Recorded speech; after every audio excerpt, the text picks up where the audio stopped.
أعوذ بالله من الشيطان الرجيم. بسم الله الرحمن الرحيم.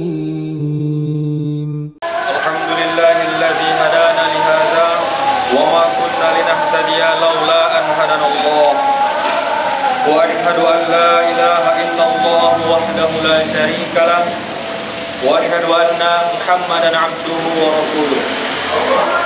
اللهم صل وسلم وبارك على سيدنا محمد وعلى آله وصحبه أجمعين.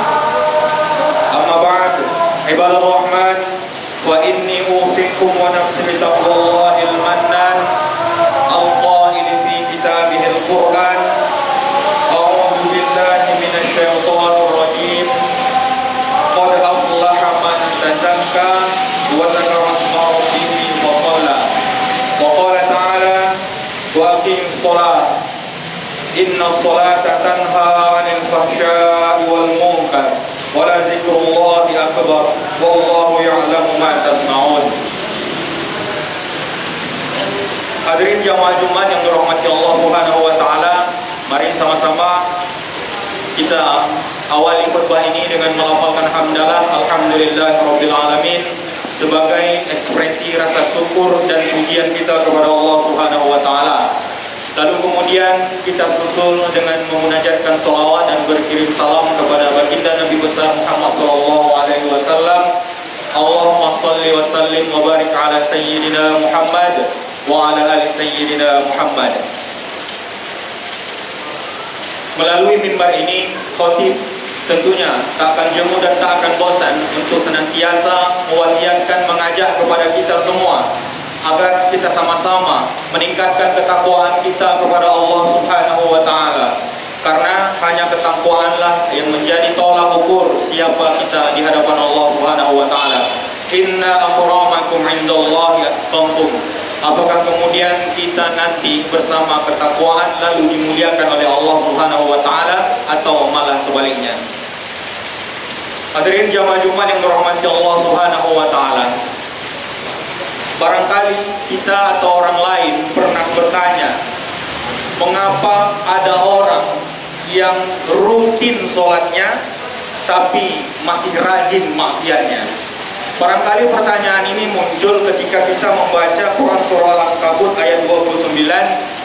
Wa aqimus shalah innas sholata tanha 'anil fahsya'i wal munkar wa la dzikrullahi akbar wallahu ya'lamu ma tasna'un. Tegakkanlah sholat, sesungguhnya sholat itu mencegah dari perbuatan keji dan mungkar, dan mengingat Allah atau sholat itu lebih besar keutamaannya daripada ibadah yang lain. Allah mengetahui apa-apa yang kamu kerjakan. Barangkali setelah membaca ayat ini, tentu kita memahami kalau orang itu telah melaksanakan sholat, maka sholat itu seharusnya menjadi perisai, pelindung orang tersebut sehingga dia tidak melakukan perbuatan maksiat, keji dan mungkar.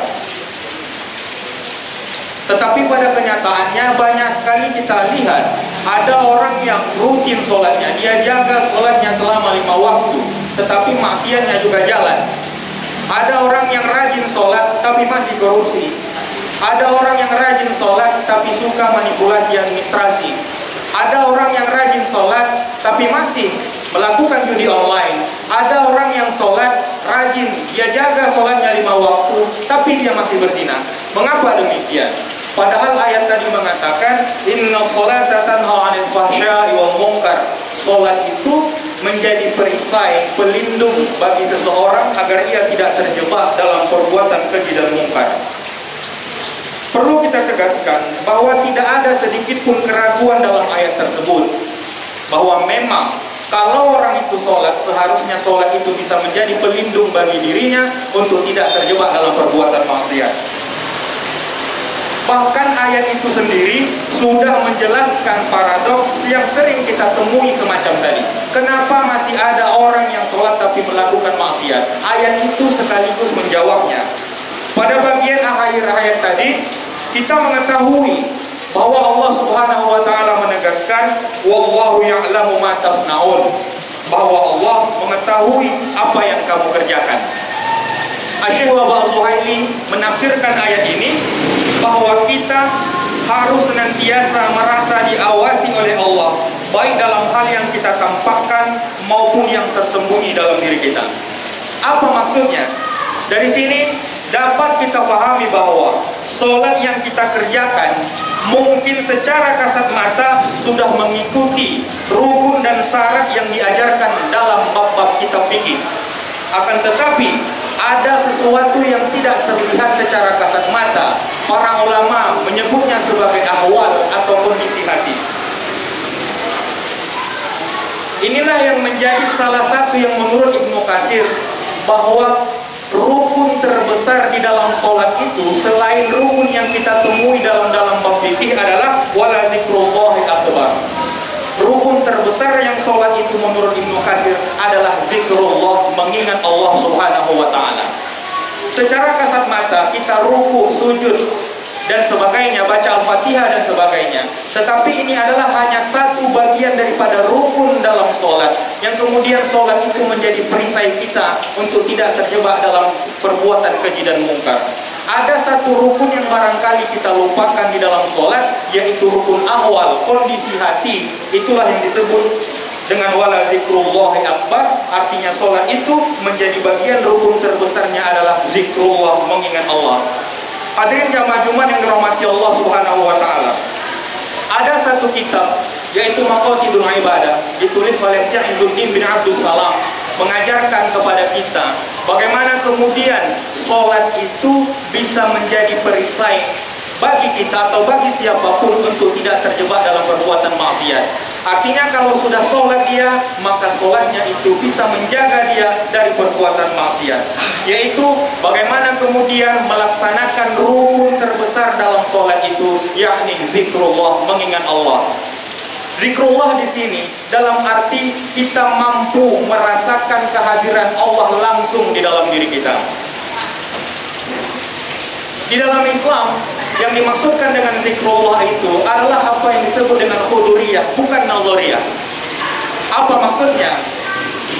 Ketika berzikir kepada Allah atau mengingat Allah dalam sholat, janganlah kita melakukan perbuatan atau pengetahuan yang disebut dengan nazariyah. Nazariyah itu secara sederhananya, barangkali kita bisa membayangkan bahwa di seberang masjid ini ada orang yang sedang membakar sesuatu. Di dalam diri kita bisa membayangkan bahwa ada api dan ada sesuatu yang terbakar.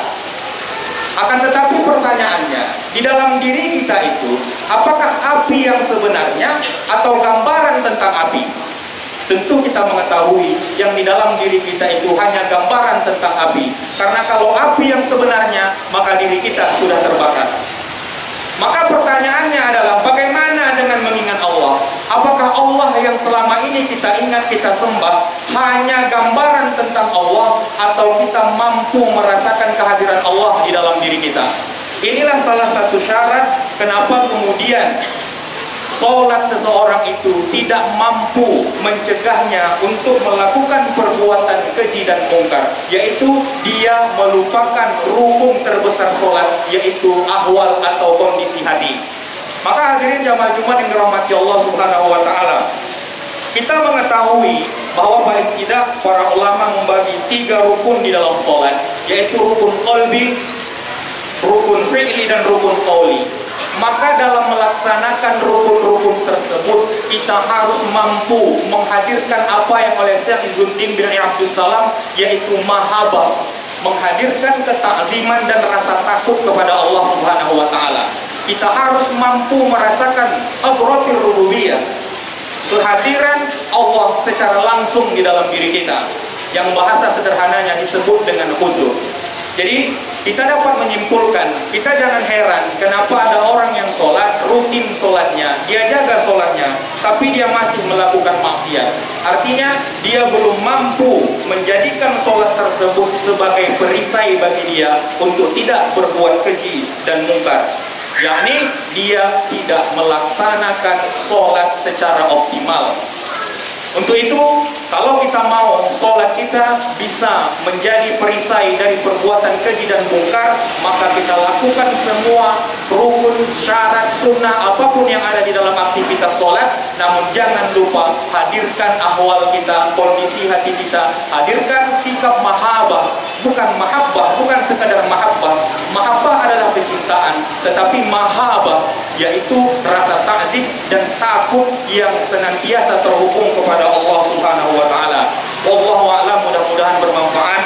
Barakallahu li wa lakum fil Qur'anil Karim wa nafa'ani wa iyyakum bima fihi minal ayati wa dzikril hakim wa taqabbalallahu minni wa minkum tilawatahu innahu huwas samiul alim wastaghfiruhu innahu huwal ghafurur rahim.